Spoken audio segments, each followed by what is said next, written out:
bu dee abonné go ci sunu page bi mën nga bës foofu ñu bind s'abonner nga bësaale cloche boobu ngir ngay mën di am sunu yeneen i notification wala saa sunu dugalee beneen vidéo bu bees. maa ngi ànd ak association de commerce détaillant ACDR ak représentant ABDS ànd ak président Pape Diop kii mooy président ACDR ak chargé de communication Do Ndiaye. D'accord. doxu ñaxtu bi mooy diaboliser bi ñuy droit de consommateur yi li ñuy diaboliser ci télé yi ak ci rajo yi ni ñun ñoo seeral dund gi. effectivement pour tey ñu mën a setal suñu bopp ni ñun ay victimes lañ ci seeral lu ñu dund seeral lu ñu dara loo xam ne lii dafa seer parce que ñun ak population bi ñun ñoo njëkk nekk ay mbokk ñun ñoo njëkk nekk ay dëkkandoo.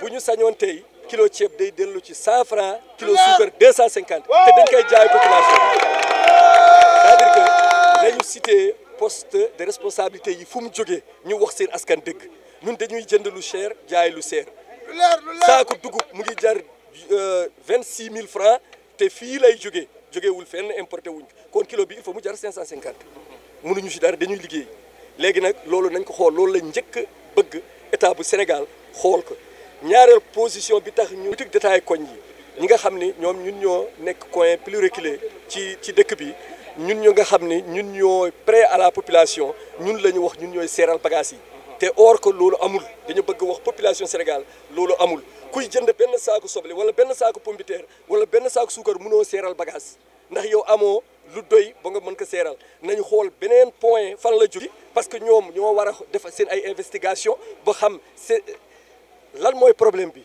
mais doo ko jël xëpp ko bitik détaillant loolu dafa yomb dafa facile ci lay.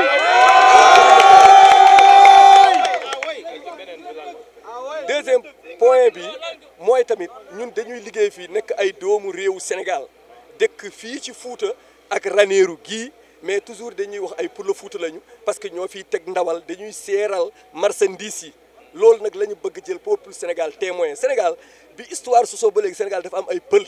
sant yi nag Ba la sant wala Diallo la sant ñu ngi am ministère de finance bu dëkk bokki Diallo bi bu sant Diallo léegi nag man mii di wax ak yéen Ibrahima Diallo laa tudd te sama juróom-ñaari maam fii lañu leen suul xaw ma feneen bu ma dëkkoon Guinée dama koy accepté nañu arrêté diabolisation boobu nañ ko arrêté tout de suite te tey bu grève amoon ñoom dañuy motiver population bi nañu toj sama boutique en tant que étranger nañu arrêté loolu le plus rapide que état bi na si jël ay mesures boobu moom bëgg nañu lu mu gën a gaawee boobu mënut a taxaw ñetteel point bi boo ma ko mayee mooy ñun dañoo bëgg ñu réglementer commerce bi parce que tey ñun ñi genn wàlla bitik koñ yi daanaka ñu ngi en faillite lu ko waral mooy xàmmeetoo grossiste ak demi gros grossiste bi da lay jaay bu ko defee mu jaay détail ñuy lim ci dëkk bi ba nga lim ci commerçant année star de l'année yi ba nga lim ci commerçant détaillant amul léegi nag xaalis boobu kon fu mu dugg nañu Sénégal audit te tamit ñu xamal leen consommateurs yi ñooñu di taxaw ci télé yi bu ñu leen ubbilee micro rek ñuy wax ñun lii mësuñu ko gis ci Saint-Louis c'est la première fois te national la ñun ay nitu daara lañu xamuñu tontu mag mais dañu leen wax nañu arrêté li ñuy jiiñ ay ñun ñooy sàcc ñooy yokk ñoo tax réew mi naqadi réew mi li ko tax a naqadi mooy ñuy sàcc xaalis ak ñi nga xam ni duñu xëy heure ñun ñooy njëkk a xëy ñooy mujjee wàcc ñoom dañu xool loolu dégg nga ñun bu ñu amoon 10 secteurs yu mel na secteur commerce détail réew mi passé na fi mel nañu Chine 1960 fi ñun 24 heures sur 24 la ñuy liggéey te mënuñu tekki ndax lan am na fu ñuy muccaatoo suñu xaalis ñun amuñu li ñu war a am amuñu li ñu war a am loolu nag lañ bëgg nguuru Sénégal dañ ko jël à témoin avec population bi nañu xool bëtu ay population yoo xam ne seen doomu réew la ñu am ci ñun yërmande am ñu respecté am ci ñun considération wasalaam loolu lañ bëgg. Bon, moi je m'appelle Do Ndiaye, je suis le chargé de la communication de l'association des commerçants détaillants de la région de Saint-Louis. Ensuite membre du bureau national de l'ABDS. Voilà, pourquoi vous êtes en marche aujourd'hui? Aujourd'hui, nous avons organisé une marche au niveau de Saint-Louis, tout simplement pour la diabolisation et la stigmatisation des commerçants détaillants, qui ne sont en rien de cette situation. De toute façon, je l'ai toujours dit, l'État doit veiller à sa population et à ses collaborateurs. Je crois que les commerçants détaillants sont pourvoyeurs d'emplois. Regardez ces gens qui sont là devant nous. Et tous ces gens-là ont laissé derrière eux des gens qui sont derrière eux, en train de travailler. Donc ils sont pourvoyeurs d'emploi. Mais on ne vous aide pas.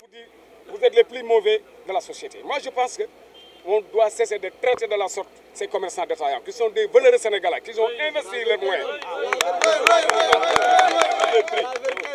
Concrètement. Moi, à propos des prix, les prix nous viennent de là-haut. Nous, on les impose. Nous sommes la dernière chaîne de distribution. Cette chaîne de distribution doit être respectée. Nous recevons ça, cette situation des gens qui sont là-haut. On nous donne ça. Mais autrefois, il y avait l'usine, ainsi de suite. Il y avait une chaîne de distribution. Actuellement, il n'y en a plus. On nous impose comme ça, en tant que détaillant, vous vendez à ce prix. Nous sommes contraints de le faire. À perte. Vous voyez actuellement, beaucoup de boutiques sont en faillite. Tout simplement parce que nous n'avons aucune considération au niveau du Sénégal. Nous n'avons aucune considération. Alors que tout le monde a besoin de ces gens-là. Pourquoi? Votre gaz finit tout de suite. Tout le monde sait comment les gaz finissent. Et vous allez directement téléphoner. Le boutiquier vous le dit, allez, donnez-moi. Alors que vous n'avez pas les moyens de satisfaire ça. Il vous satisfait sur le champ. Donc ce gars-là doit être respecté et emmené de là-haut. C'est ça la réalité. Au lieu de les décourager et de faire... Les gens sont obligés de prendre les pirogues et de faire n'importe quoi. Alors que, tout simplement, nous ne sommes pas bien gérés ici. Alors qu'on devait nous ouvrir les banques. Avec les Ghanéens, c'est comme ça. Pourquoi chez nous ici? Alors que nous travaillons du matin au soir. À minuit, à 2 h du matin, vous vous réveillez, vous venez... Il y a une boutique qui est en train de vendre 24 sur 24. Mais c'est des Sénégalais valeureux. Il faut leur donner ce qui leur appartient. Il faut leur donner les moyens et les aider à ce que le travail, à ce qu'ils travaillent, puisse leur fournir vraiment ce qu'ils veulent. Il n'y a aucun de ces gens-là qui a une maison ou autre. Tout simplement parce qu'ils vendent à perte. Donc ce ne sont pas des étrangers, mais bien des Sénégalais. Mais ça c'est national. Moi je me suis dit, même moi tu es là devant vous, je m'appelle Dondiaï. Mais ma mère s'appelle Seynabou Diallo. Et aucun Sénégalais ne peut sortir de cette situation. On dira que presque tous les Sénégalais c'est des Peuls. Ça, il faut que les sache. Il faut que les gens le sachent. Le Wolof c'est tout récent. Reconnaissons ça. Donc il ne faut pas stigmatiser les gens pour leur dire que c'est des Peuls Foutés. Ce ne sont pas des Peuls Foutés, c'est des Sénégalais. Ça, je le dis et je le répète. Et je défie quiconque qui vraiment s'argumente encore une fois dans les télévisions ou autres pour dire que ce ne sont pas des Sénégalais, ce sont des Peuls Foutés. Alors, la réglementation des prix maintenant, qu'est-ce que vous lancez? Pour la réglementation des prix, ce que nous lançons, l'État doit veiller à ce que ces grossistes-là, un grossiste qui vend 50 francs lac, aïe, c'est pas normal. C'est pas normal. Tu viens avec, donne-moi 250 grammes de lait. Il va prendre son temps là. Mais ça doit cesser dans ce pays. Ils n'ont qu'à laisser les détaillants faire le détail. Eux, ils n'ont qu'à faire ce qu'ils ont fait, c'est le vendre en gros. Alors ils perdent trop de temps. Même quand tu vas acheter, tu perds trop de temps à cause de ces détaillants-là. Il faut que l'État vraiment organise ce secteur. On lui a dit ça fait longtemps qu'il doit y avoir les états généraux du commerce. Et il doit y inclure les commerçants. Mais à chaque fois dans ce pays, on voit des gens qui représentent des gens alors qu'ils ne connaissent rien de ce que ces gens-là font ou ils travaillent. Voilà, lancez l'appel au président. Je lance l'appel, je fais un appel au ministre du Commerce d'abord, au directeur du commerce, mais au monsieur le président de la République. C'est la énième fois que nous lui demandons de le rencontrer, mais malheureusement, jusqu'à présent, nous n'avons pas de cause. Donc je le lance un appel solennel à ce que nous sommes des Sénégalais bon teint. Nous avons investi nos maigres moyens dans ce pays et on dit rester. Et pour ce là il doit vraiment nous recevoir pour que nous nous disions ce qui se passe dans ce pays. Et en général, toujours avec les présidents, il y a quelque chose qu'on leur cache.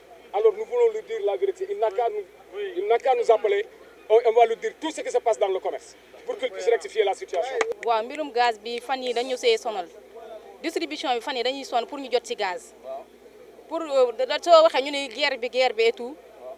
Pour ñu am accès ci gaz dañu am problème dañ tok presque ay 2 semaines 3 semaines pour ñu mëna am accès ci gaz wala des fois ñëw na la gaz bi duñ ko jël bé la ñuy jël té xam nga loolu tamit du yoon loolu tamit ñu ngi ciy lancé appel ak monsieur le président mu xool loolu nan la demee daal parce que sonn nañ ci trop parce que consommateur yi ñun bu ñu sonn consommateur yi ñoo gën a sonn parce que chaque jour ñëw di réclamer gaz et tout le temps ñu naan leen gaz amu ñaan loolu nu mu demee te alors que mu ngi joxe sa explication bu adéquat donc ñun bëgg ñu leeral loolu nan la demee ñu wax ñu lu leer parce que gaz nu mu manqué nii vraiment c'est trop ëpp na lool sax c'est trop loolu bëgg ñu leeral ñu si loolu bu dee abonné go ci sunu page bi mën nga bës foofu ñu bind s'abonner nga bësaale cloche boobu ngir ngay mën di am sunu yeneen i notification wala saa sunu dugalee beneen vidéo bu bees